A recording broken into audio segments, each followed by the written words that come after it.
नमस्कार दोस्तों, मैं रीचा जैन आप सबका स्वागत करती हूँ आपके अपने चैनल हिंदी विद रीचा में। आज हम बात करेंगे जो यूजीसी नेट हिंदी का सिलेबस है उसमें यूनिट 6 की। मैंने अभी 3-4 दिन पहले आपको यूनिट 8 करवाई थी हिंदी नाटक। तो मेरे पास कमेंट आ रहे थे कि आप ऐसे ही हमको सभी यूनिट का बता दीजिए सिलेबस और हमको कैसे पढ़नी है यूनिट ये भी बता दीजिए। तो आज हम बात करेंगे यूनिट 6 हिंदी उपन्यास की। उससे पहले मैं आपको बता देती हूँ, यदि आपका कोई डाउट है या कोई सुझाव है तो आप मुझको मेरी ईमेल आईडी पर भेज सकते हैं। ये हमारा टेलीग्राम लिंक है, इससे आप जुड़ जाइए क्योंकि मैं अपनी सभी क्लास की लिंक भी इसी चैनल पर भेजती हूँ और जो पीडीएफ है वो भी मैं इसी चैनल पर भेजती हूँ। तो आप हमारे टेलीग्राम चैनल से जुड़ जाइए। अब हम बात करते हैं अपने आज की जो हम पढ़ने वाले हैं यूनिट 6 हिंदी उपन्यास। मैंने आपको पहले भी बताया था और आज फिर बता रही हूँ कि अगर आप किसी भी एग्जाम की तैयारी कर रहे हैं तो ज़रूरी है पहले आप उसका सिलेबस देख लें। तो यहाँ पर इकाई 6 है, ये मैंने नेट का जो सिलेबस है वो यहाँ पर रखा हुआ है। इकाई 6 की आज हम बात करेंगे। तो सबसे पहले हम देखते हैं कि हमारे कोर्स में कितने उपन्यास लगे हुए हैं। देखते हैं कौन कौन से उपन्यास लगे हुए हैं और कितने उपन्यास हैं। हमको संख्या पता होनी चाहिए कि हमारे कोर्स में इतने उपन्यास लगे हुए हैं।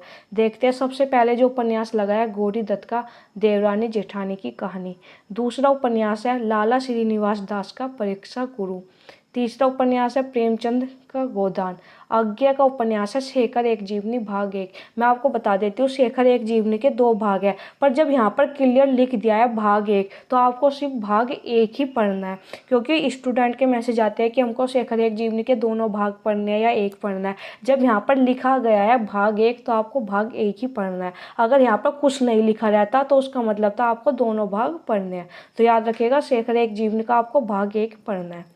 अगले उपन्यास देखेंगे हजारी प्रसाद द्विवेदी का बाणभट्ट की आत्मकथा। फणीश्वरनाथ रेणु का मैला आंचल। यशपाल का झूठा सच। अमृतलाल नागर का मानस का हंस। भीष्म सानी का तमस। श्रीलाल शुक्ल का राग दरबारी। कृष्णा सोबती जिंदगी नामा। मन्नू भंडारी आपका बंटी। जगदीश चंद्र धरती धरने अपना। तो ये हमारे कितने उपन्यास हुए? टोटल ये हमारे 13 उपन्यास हुए। मैंने आपको पहले ही बताया था जो हमारे सिलेबस में रचनाएं है फिर हमको क्या करना है, इनका कालक्रम लगा लेना है। अब हम आगे देखते हैं जितने भी उपन्यास लगे हुए हैं इन सब का मैंने कवर फोटो रखा हुआ है। कवर फोटो मैंने इसलिए रखा है क्योंकि स्टूडेंट का मैसेज आता है जब वे ऑनलाइन बुक करते हैं तो कहते हैं कि हमको कवर फोटो भेज दीजिए। तो मैंने यहाँ पर सभी उपन्यास के कवर फोटो रखे हुए हैं, आप लोग देख लीजिएगा। 8 उपन्यास के यहाँ पर और 5 चेहरे, टोटल हमारे 13 उपन्यास है। 13 के 13 उपन्यास के यहाँ पर कवर फोटो रखे गए हैं। आगे बढ़ते हैं, आगे देखिए। आगे अब बात करते हैं जो उपन्यास हमारे कोर्स में लगे हुए हैं उनका कालक्रम लगाना जरूरी होता है। तो मैंने यहाँ पर उनका कालक्रम लगाया हुआ है और आपने अगर 2021 का पेपर देखा होगा तो इनमें से ही कालक्रम का क्वेश्चन पूछा गया था। देखते हैं देवरानी जेठानी की कहानी 1870। परीक्षा गुरु 1882। गोदान 1936। शेखर एक जीवनी भाग 1 की बात करते हैं 1940। इसमें कन्फ्यूजन है, कहीं पर 1940 मिलता है कहीं पर 1941, इसलिए मैंने दोनों रख दिया।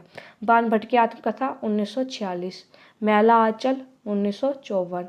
झूठा सच के 2 भाग है। जो पहला भाग है वो 1958 में प्रकाशित हुआ था और जो दूसरा भाग है वो 1960 में प्रकाशित हुआ था।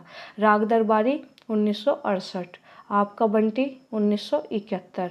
मानस का हंस 1972। धरती धन्य अपना 1972। ये दोनों 1972 में हुए थे, मानस का हंस और धरती धन्य अपना। तमस 1973। जिंदगी नामा 1979 यानी कि 79। तो ये हमारे 13 उपन्यास हुए और इन 13 के मैंने यहाँ पर सन भी लिख दिया और मैंने क्रम अनुसार ही लिखे हैं। तो आप क्या करना, जहाँ पर आपने हिंदी नाटक का लिखा था मैंने आपको बताया था एक चार्ट पेपर बना लेना, तो वहीं पर हिंदी उपन्यास का भी आप कालक्रम ऐसे लिख लेना। अब बात करते हैं जो उपन्यासकार लगे हुए हैं हमारे में उन राइटर का भी आपको कालक्रम लगाना है। देखते हैं यहाँ पर गौरी दत्त 1836। लाला श्रीनिवास दास 1850। प्रेमचंद 1880। इम्पोर्टेंट है प्रेमचंद का। यशपाल 1903। हजारी प्रसाद द्विवेदी 1907। आज्ञा 1911। ये सभी इम्पोर्टेंट है। भीष्म सानी 1915। अमृतलाल नागर 1916।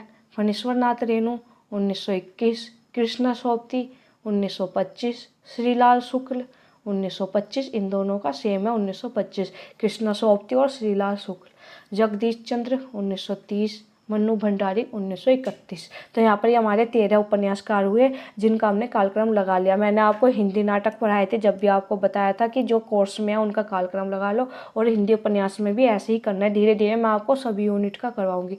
बात करेंगे कि हमको यूनिट 6 कैसे पढ़नी है। जो हिंदी उपन्यास लगे हुए हैं हमारे कोर्स में उनसे हमें कैसे डील करना है, कैसे कैसे हमको पढ़ना है। शुरू करते हैं, देखते हैं। सबसे पहले क्या करना है आपको, यूनिट 6 के सभी उपन्यासकार के सभी उपन्यास याद करें।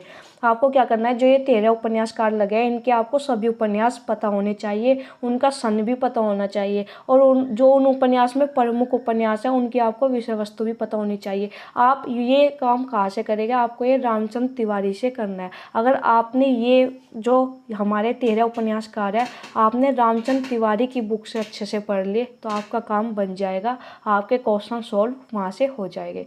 क्या करना है, जैसे अगर आप प्रेमचंद के उपन्यास की बात करें तो जितने भी प्रेमचंद के उपन्यास हैं आपको सभी याद होने चाहिए, और आपको पता है प्रेमचंद कितने महत्वपूर्ण उपन्यासकार है। तो आपके जितने भी प्रेमचंद के उपन्यास हैं उनके आपको प्रमुख पात्र पता होने चाहिए, और अगर आप ये रामचंद्र तिवारी की बुक से करेंगे तो आपको बहुत अच्छे से सोल्व हो जाएगा। उसमें क्या, उसमें सभी उपन्यास के बारे में थोड़ा थोड़ा बताया गया है।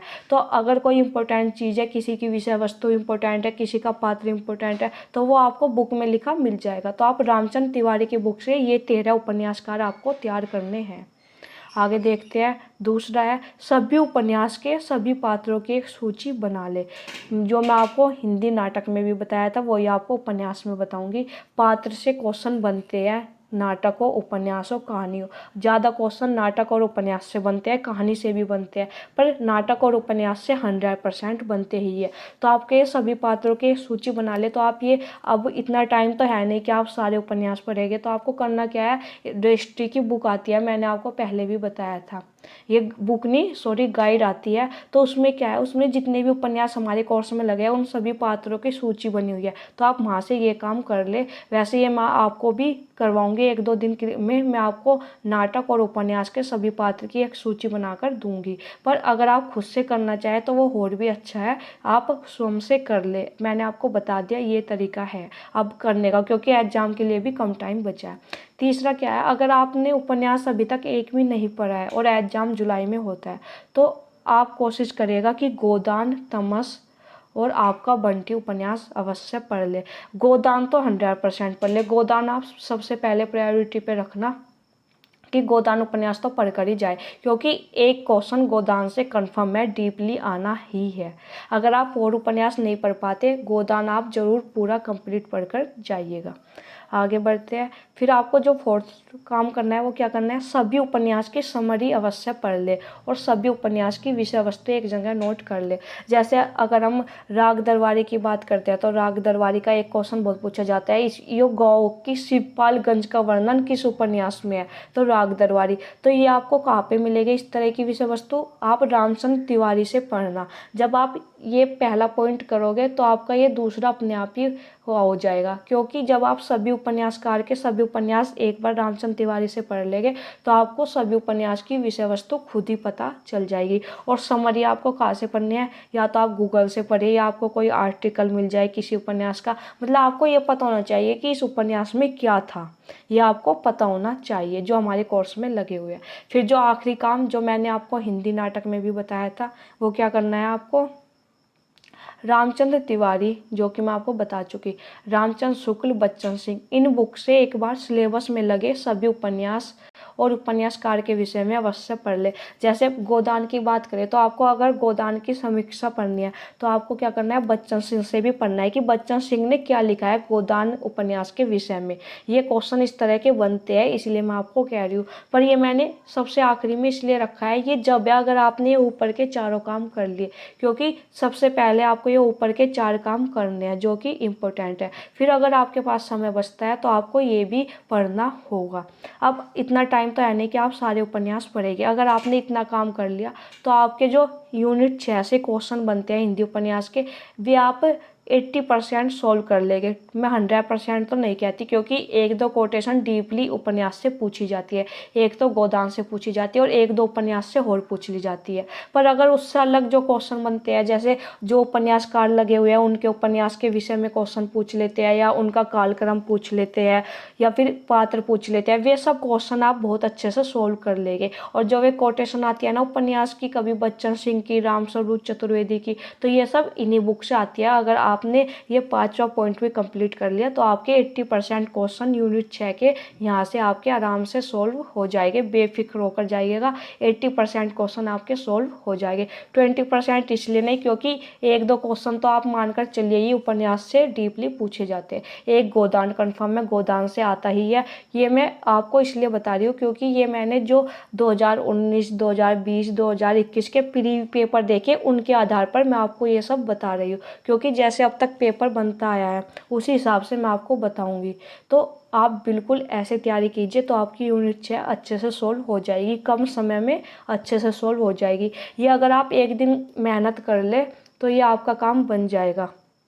अगर आप एक दिन मेहनत कर ले पहले पॉइंट पर, और फिर बाकी के पॉइंट तो आप 1 या 2 दिन, टोटल आपके 3 दिन लग सकते हैं यूनिट 6 में।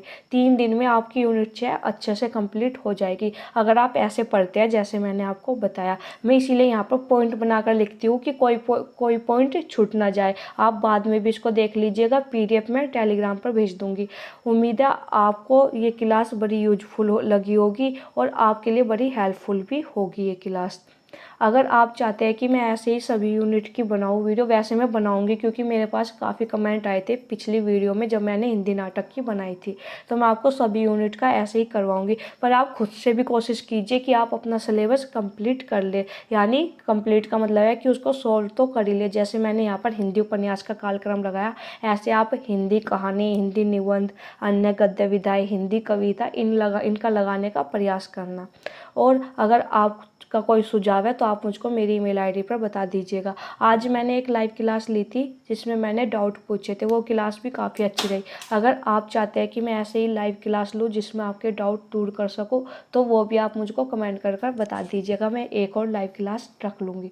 तो आज के लिए इतना ही। अगर आपको मेरी वीडियो पसंद आई, आपको यूजफुल लगी, तो लाइक, सब्सक्राइब, शेयर कर दीजिएगा। धन्यवाद।